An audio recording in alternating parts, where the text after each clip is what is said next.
Patna high court ने बिहार में सरकारी नौकरी और शैक्षणिक संस्थानों के दाखिले में आरक्षण सीमा बढ़ाकर 65% करने वाले बिहार आरक्षण कानून को रद्द कर दिया है। मुख्यमंत्री नीतीश कुमार की महागठबंधन सरकार ने जाति आधारित सर्वेक्षण रिपोर्ट के आधार पर ईबीसी, ओबीसी, दलित और आदिवासी का आरक्षण बढ़ाकर 65% कर दिया था। आर्थिक रूप से पिछड़े लोग सवर्ण को मिलने वाले 10% आरक्षण को मिलाकर बिहार में नौकरी और दाखिले का कोटा बढ़ाकर 75% पर पहुंच गया था। कई संगठनों ने हाई कोर्ट में बिहार आरक्षण कानून को चुनौती दी थी। हाईकोर्ट के चीफ जस्टिस की अगुवाई वाली 2 जजों की बेंच ने बिहार आरक्षण कानून को संविधान के अनुच्छेद 14, 15 और 16 के खिलाफ बताते हुए रद्द कर दिया है।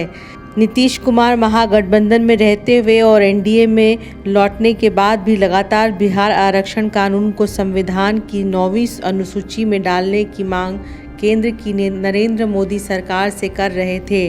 इस अनुसूची में डाले गए कानून की आम तौर पर न्यायिक समीक्षा नहीं होती और उसे कोई अदालत में चुनौती नहीं दे पाता है। हालांकि सुप्रीम कोर्ट ने 9वीं अनुसूची में किसी कानून को डालने की भी अपने समीक्षा के दायरे में बता रखा है। बिहार के आरक्षण कानून को 9वीं अनुसूची में नहीं डाला गया है, इसलिए इस पर अदालती डंडा चल गया है। सुप्रीम कोर्ट की 9 जजों की संविधान पीठ ने 1992 में इंदिरा साहनी के केस में फैसला दिया था कि आरक्षण किसी भी सूरत में 50% के पार नहीं जा सकता है। तमिलनाडु में 69% आरक्षण है, जिस कानून को संविधान में 76वें संशोधन के जरिए 9वीं अनुसूची में डाल दिया गया था। संविधान की 9वीं अनुसूची में आज की तारीख में कुल 284 कानून हैं। नीट पेपर लीक मामले में केंद्र सरकार कटघरे में है, परंतु आज की इस खबर को नया ट्विस्ट मिल गया है। इस नई कहानी के केंद्र में तेजस्वी यादव के पीए का एक नज़दीकी सिकंदर यदवंदु पेपर लीक मामले में गिरफ्तार हुआ है। सिकंदर यदवंदु रसूखदार अधिकारी है और इनको तेजस्वी यादव के कार्यकाल में समर्थन दिया गया था। ये आरोप जेडीयू के प्रवक्ता नीरज कुमार ने लगाया है। कनीय अभियंता की सेवा जल संसाधन विभाग में पहले खत्म कर दी थी, परंतु सत्ता में आने पर तेजस्वी की वजह से यदवंतु को सेवा में फिर से लाकर पटना में महत्वपूर्ण भार दिया गया था कि माननीय तेजस्वी यादव जी जो विपक्ष के नेता हैं, उनके आज भी सरकारी आप्त सचिव हैं प्रीतम कुमार और उनके रिश्तेदार हैं सिकंदर यादविंदु। नीरज कुमार के पहले भाजपा नेता विजय सिन्हा ने आज सुबह यह आरोप लगाया था। हालांकि विजय सिन्हा के इस खुलासे से कई राज्यों के लोगों के पेपर लीक घोटाले पर पर्दा नहीं डाला जा सकता है। विजय सिन्हा ने प्रेस सम्मेलन कर सरेआम आरोप लगाया है कि पूर्व मुख्यमंत्री और राजद नेता तेजस्वी यादव के निजी सचिव प्रीतम ने स्टेट गेस्ट हाउस में ठहरने का इंतजाम किया था। विजय सिन्हा ने ये कहा कि तेजस्वी के निजी सचिव के पथ निर्माण विभाग के प्रदीप कुमार को फ़ोन करके तेजस्वी के नाम पर यदुवंदु के लिए विभाग का गेस्ट हाउस बुक करवाया था। 4 मई को सुबह 8:49 बजे प्रीतम कुमार के मोबाइल नंबर से प्रदीप कुमार के मोबाइल पर कॉल कर सिकंदर कुमार यादवेंदु के लिए कमरे के बुकिंग के लिए स्मारित किया गया।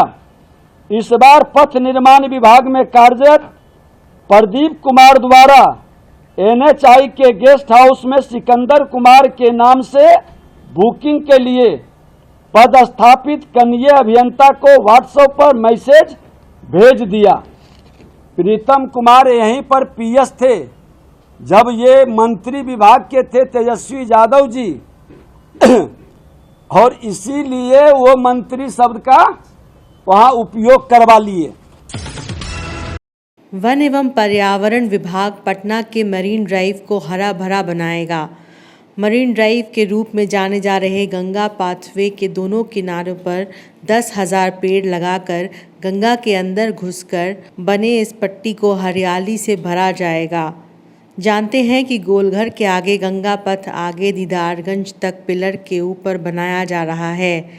पटना सिटी के तख्त हरमंदिर साहब गुरुद्वारा के सामने कंगन घाट तक ये रास्ता बन गया है। ध्यान दीजिए कि गोलघर से पश्चिम में पिलर पर नहीं बल्कि 30 फीट तक मिट्टी के टीलों पर ये सड़क दौड़ती है। जेपी सेतु नाम की रेल और सड़क पुल है। यहीं पर गंगा पार करने के लिए 6 लेन के नए पुल का काम लगा है। दीघा वाले हिस्से से ही दक्षिण दिशा में एक अन्य एलिवेटेड फ्लाईओवर बना है। यह एम्स के पास उतरता है। दीघा पटना की शाम बिताने का महत्वपूर्ण हॉटस्पॉट है, जहां सैकड़ों फूड स्टॉल और अन्य व्यवसाय सजने लगे हैं। सरकार इन ठेलों गाड़ियों को कहीं दूर ठेल कर इस जगह को सुंदर हरी पट्टी में बदलने में लगी है। दूसरी तरफ गंगा किनारे के पटना को पटना के पास फुलवारी, पुनपुन आदि 8 स्पॉट पर दिन में 4 दफ़ा ज़मीन के जल स्तर के जांच की घोषणा की जा रही है। पटना को इस बरसात में जल जमाव और जल में डुबाव नहीं झेलना पड़े, इसके पहले ड्रेनेज सफाई का काम समय से पहले पूरा किया जा रहा है। मुख्य 8 नालों की चौड़ाई बढ़ाई गई है, परंतु ये तीनों प्रोजेक्ट का संबंध गंगा नदी से है या हो सकता है। गंगा नदी बेसिन शोध संस्था के अभाव में गंगा नदी पर पड़ने वाले बुरे प्रभाव को नहीं जांचा जा रहा है। आज अरविंद केजरीवाल तिहाड़ जेल से बाहर आ सकते हैं। स्पेशल कोर्ट के जज न्यायमूर्ति न्याय बिंदु ने केजरीवाल को जमानत दे दी। 1 लाख रुपए की जमानत राशि देकर आज केजरीवाल की रिहाई हो जाएगी। ईडी इसके खिलाफ दिल्ली हाई कोर्ट में जा सकता है। ईडी केजरीवाल के जमानत के खिलाफ दिल्ली हाई कोर्ट जाए तब तक केजरीवाल की रिहाई पर स्टे लगा रहे। ईडी के इस अपील को स्पेशल कोर्ट ने स्वीकार नहीं किया। हरा रंग है हरी हमारी धरती की अंगड़ाई, केसरिया बल भरने वाला सादा है सच्चाई। सफ़ेद कुर्ता पजामा तो खादी के साथ दशकों से पहचान बना रहा है। राहुल ने अपने सफ़ेद टी शर्ट को दृढ़ता, सादगी और पारदर्शिता का प्रतीक बताया। बुधवार को राहुल गांधी का जन्मदिन था। उसी दिन उन्होंने एक्स पर ट्वीट करके सफ़ेद की सादगी और पारदर्शिता जग जाहिर की। #वाइट टी शर्ट आर्मी पर उन्होंने विचार आमंत्रित किया है कि सादगी, पारदर्शिता, दृढ़ता के मूल्यों के लिए जो भी लिखकर भेजेगा, राहुल गांधी उन्हें एक उजला टी शर्ट उपहार भेजेंगे। Thank you for the birthday wishes. जन्मदिन की शुभकामनाओं के लिए आप सबको दिल से धन्यवाद। This T shirt for me symbolizes transparency, simplicity and perseverance. I'm sure you use these values and fight for these values in your life of transparency, perseverance and simplicity. Tell me where in your life you use them. Send me a video and I'll send you a white t-shirt in response. बांध को ऊंचाई करते जा रहे लोग का घर टूट रहा है, उनका रोजगार चला जा रहा है, बच्चों की पढ़ाई बर्बाद हो रही है। तो हम सरकार से ये पूछना चाहते हैं, ये कैसी नीति है जब लोगों का विकास ही नहीं हो रहा है और जब आपके सामने प्रस्ताव रखा जा रहा है। वो एक पढ़ी लिखी समझदार महिला है मेधा पाटकर जी, उसने सारा चीज़ को स्टडी करके तो बात रखी है। तो कम से कम इस चीज़ का तो इज्जत मान सम्मान होना चाहिए।